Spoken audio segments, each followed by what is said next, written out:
senhoras e senhores parlamentares, eu penso que os argumentos que os diversos parlamentares, deputadas e deputados, já falaram ao longo da sessão de ontem desta comissão, os argumentos interpretam um pensamento que, de certa forma, é majoritário na casa, da inoportunidade política de votação desta matéria.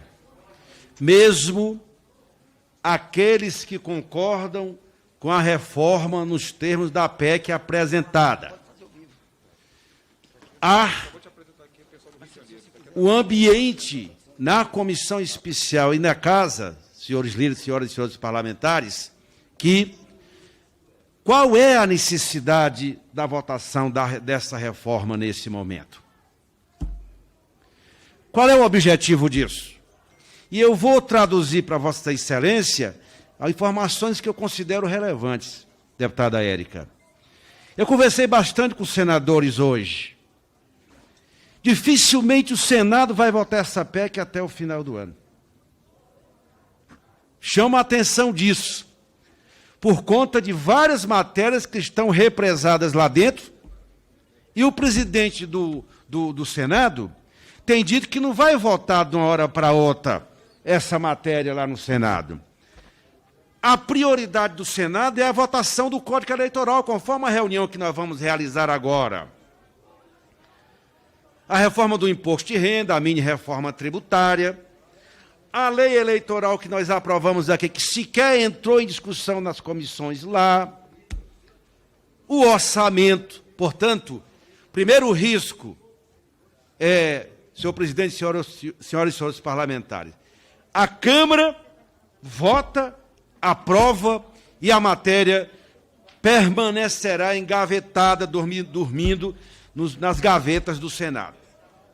Segundo aspecto importante, no momento que o país vive a crise agravada pelas peripécias do governo, que ora diz que recua, ora diz que sinaliza para o país uma certa perspectiva de calmaria, mas a crise econômica não para de crescer.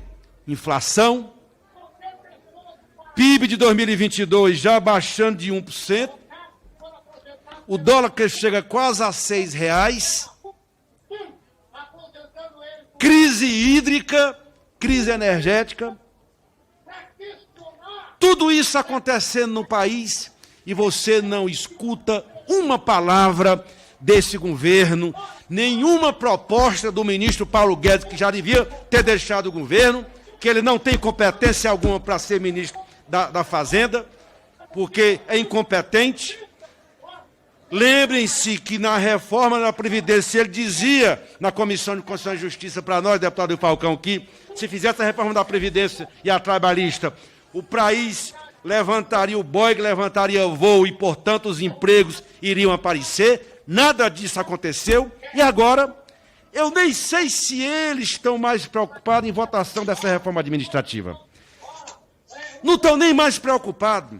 Na verdade, é a Câmara querendo mostrar serviço para um governo negligente, incompetente, que não tem plano para governar o Brasil e transfere as suas responsabilidades para uma área de governo que, nesse momento, deveria ser centrada na defesa da vida e na prestação dos serviços à população brasileira. Em tempos de pandemia, deputada Alice Portugal, você não escuta uma palavra. Aliás, até os deputados do governo aqui deixaram de falar nisso, não falam mais em pandemia, não falam mais em nada. O Brasil caminha para quase 16 milhões de pessoas desempregadas e ninguém dá uma palavra. Isso é trivial, isso é natural aqui nesta Câmara dos Deputados, deputada Alice. Parece que estão no mundo da lua.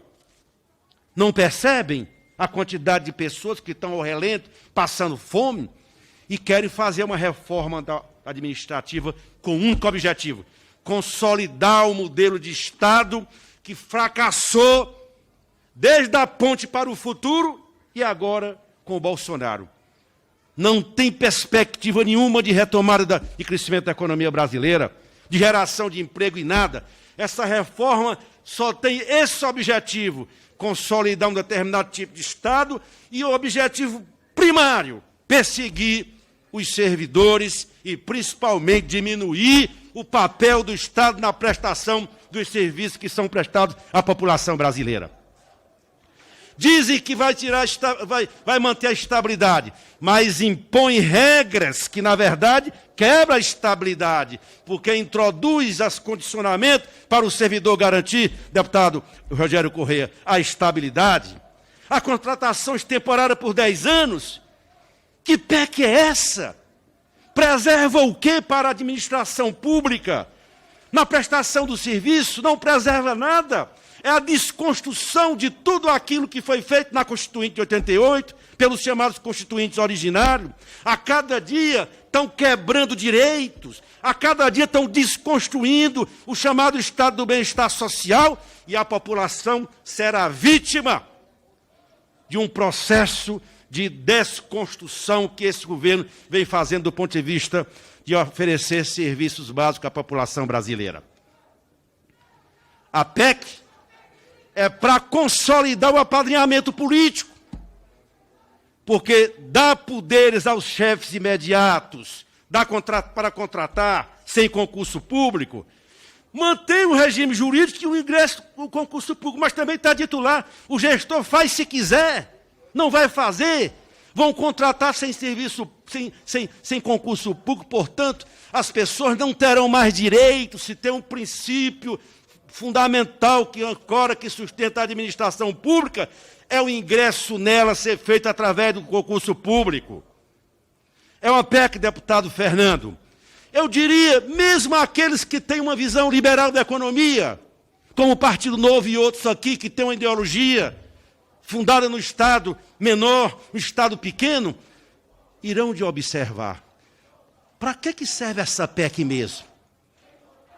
Porque quando você tem um modelo, um projeto de governo, você até admite determinadas reformas, como foram feitas reformas em outros governos, mas esse governo não tem programa de governo, não tem nada, e fica a Câmara perambulando, querendo ser maior do que o rei, querendo fazer reformas que não têm sentido programático nenhum, porque é um governo omisso, negligente, que não tem qualificação nenhuma para governar o Brasil, e muito menos, deputado Tiago, eu acompanho os pronunciamentos de Vossa Excelência.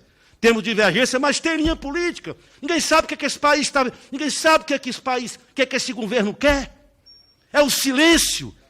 Não diz nada, deputado Fernando. É por isso que essa PEC não deveria ser votada, porque ela acha até que o Estado tem que ser reformado, mas num momento de pandemia como esse, no momento que as pessoas estão desamparadas, os serviços públicos diminuídos, nós vamos votar isso para quê? Para servir a quem? A esse ministro Paulo Guedes, que não tem mais qualificação nenhuma e nem competência para continuar fazendo a gestão da economia brasileira. Muito obrigado, senhor presidente. Presidente, pela ordem. Obrigado, presidente. deputado Pela ordem.